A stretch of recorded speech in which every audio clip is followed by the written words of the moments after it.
Oi pessoal, aqui é da XR7 Elétrica.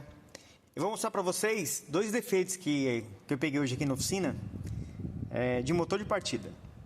Um estava arrastando bastante quando chegou, era uma Kombi, e olha a situação. Falou que vinha há um tempo, já esfregando, né? Fazendo um barulho estranho, e ele insistiu. Olha o que aconteceu. Quebrou a cabeça do induzido, ó. Perdeu o motor de arranque, ó. Queimou o induzido, queimou a bobina, sem recuperação. Olha isso.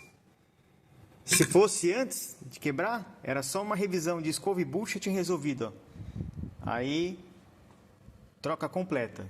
E um motor de partida novo, chinesinho ainda, na faixa de R$480. Esse aqui, caso perdido. Ruim, né? Tudo tão caro.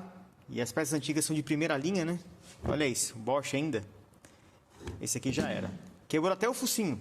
Tá na sucata ali. Deu uma trinca de tão forte que deu tranco. E um outro caso, o motor estava muito ruim de pegar. E acabaram insistindo demais, o arranque ferveu. Olha ali, ó. Até derreteu o estanho, ó.